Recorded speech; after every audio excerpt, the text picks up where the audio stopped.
Hello, I have decided to do a video about how to make your own t-shirts, your t-shirt designs. Now, this is something I have been doing since I was a teenager back in the 80s, so that is well over 30 years of doing this type of thing. I decided for this particular tutorial, I picked a picture of Rick Sanchez from Rick and Morty. It's a very simple design.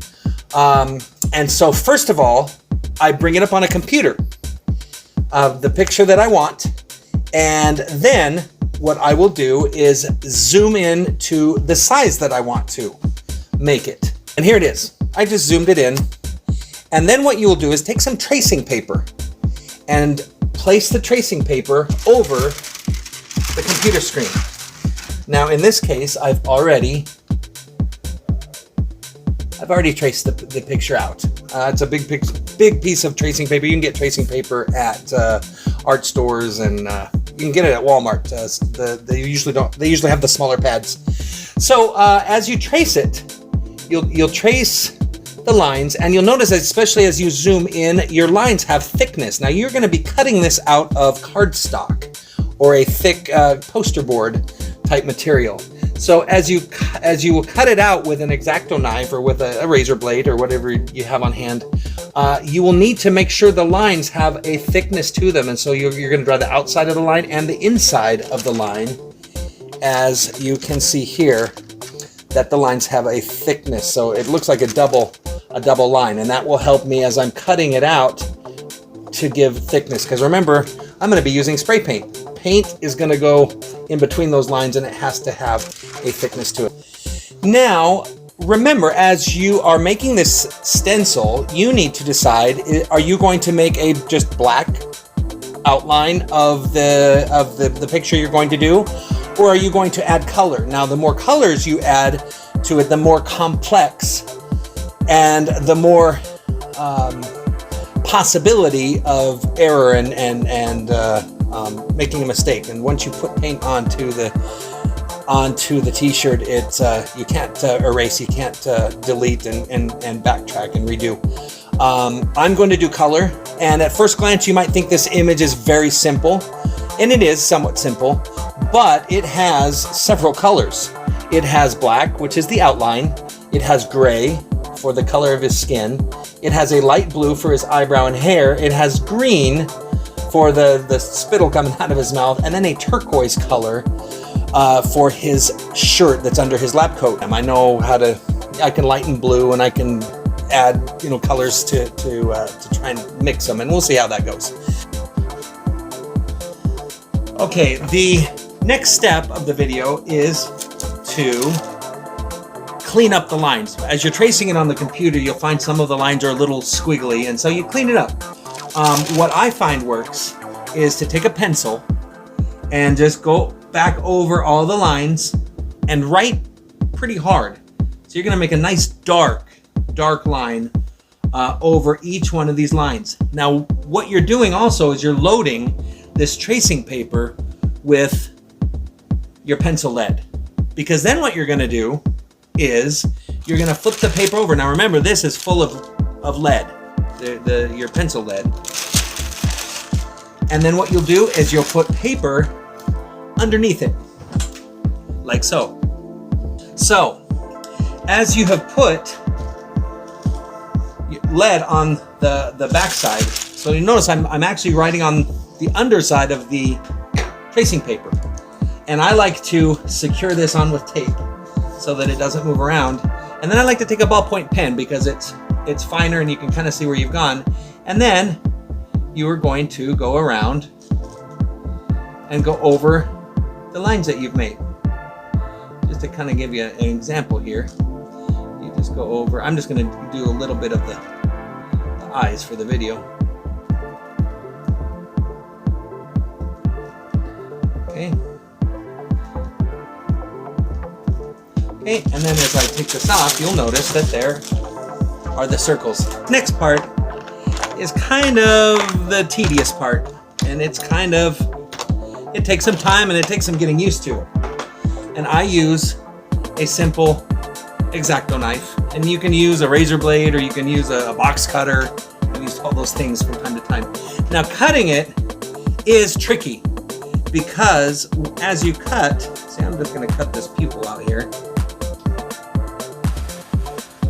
As you're cutting things, remember you cannot cut a full circle without the middle falling out. So if I was going to cut this eye, I would need to leave some, I'm cutting two lines here to give the line some thickness. Okay, so I'm cutting here, and then I'm going to leave a tiny little space there so that the whole center of his eyeball doesn't fall out. Maybe to here.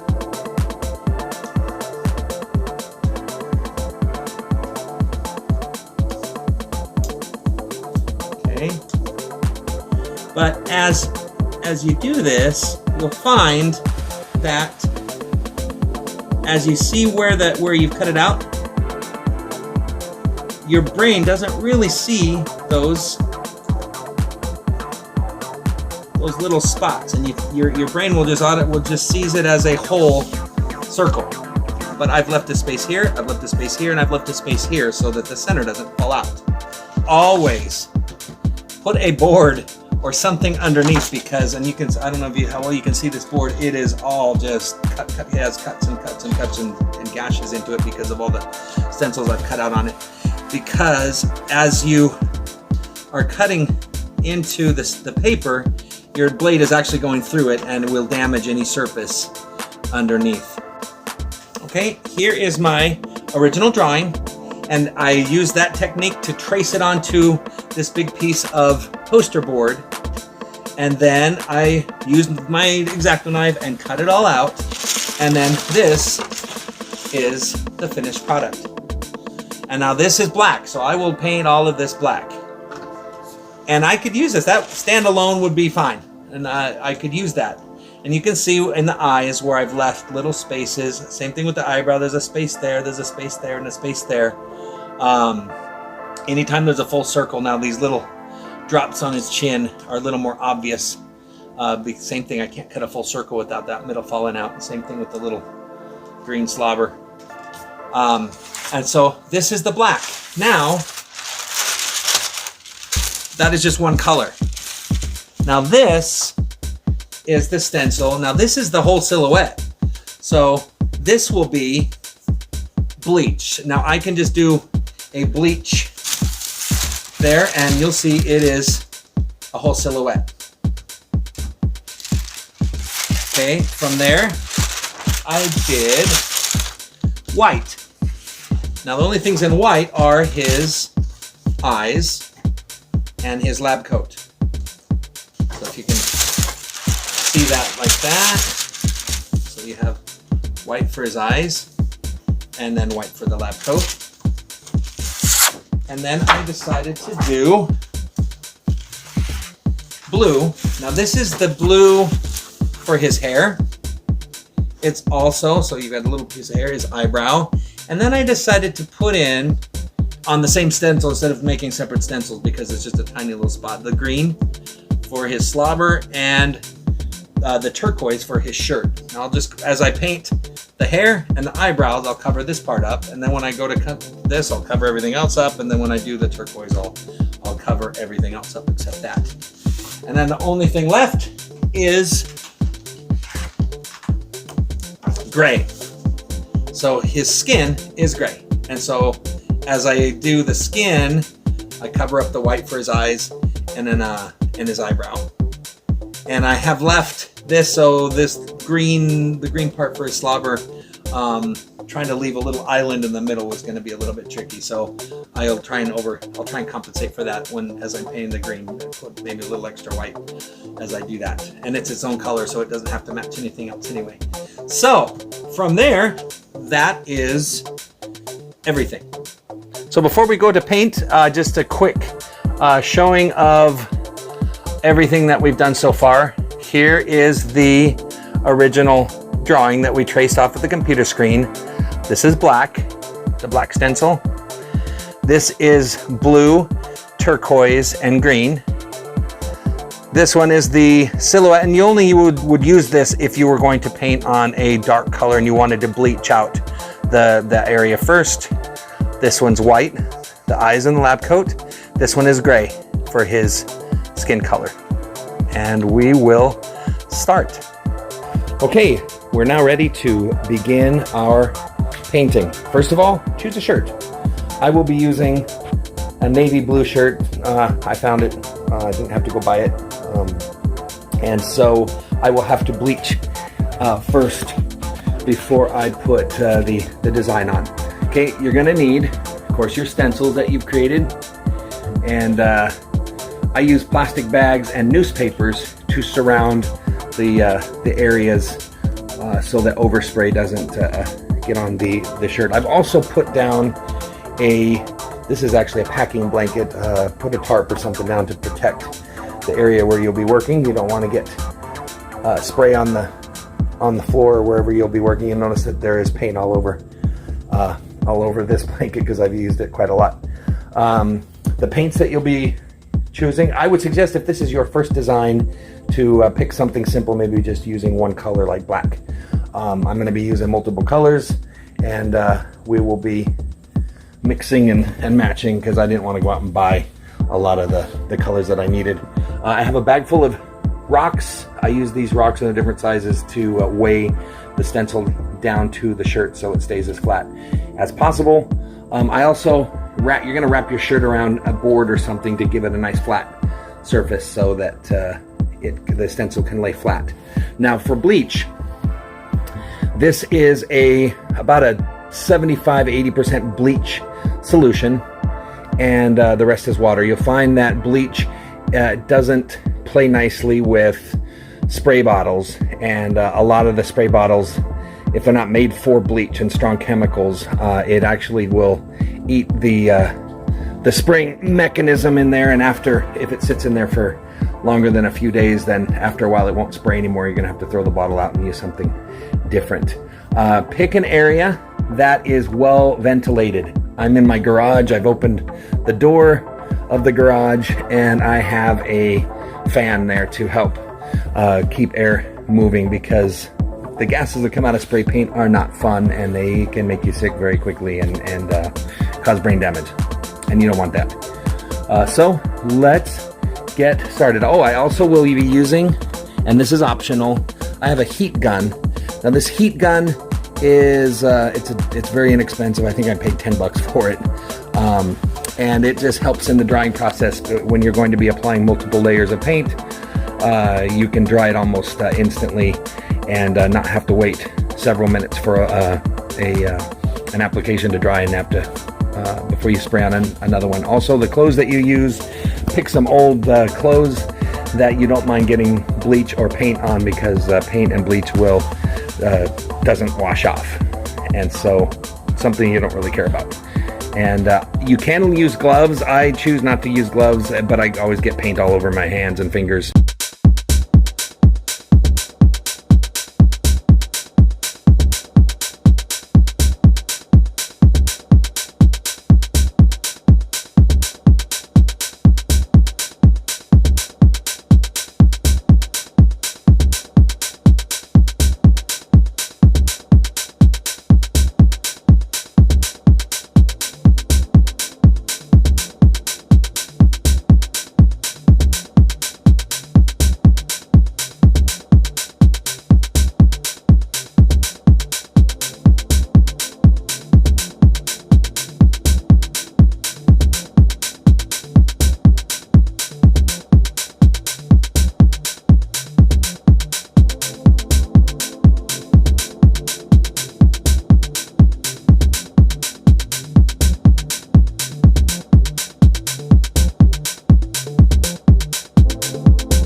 here's the finished product. I cleaned up a lot of the dust that was on there. You see we did get some overspray of bleach and white. It's a little bit of a halo, but I'm pretty happy with it. And I always do my logo, my signature of a 45 record adapter on the left sleeve, and that way I know that it's mine. Any comments, any suggestions, or questions, go ahead and leave me a comment, or if you try a stencil yourself and want to let me know how it goes, go ahead and comment, and make sure you like and subscribe if you like this video or like some of my Little Curtis videos. And that's it for now. Stay safe.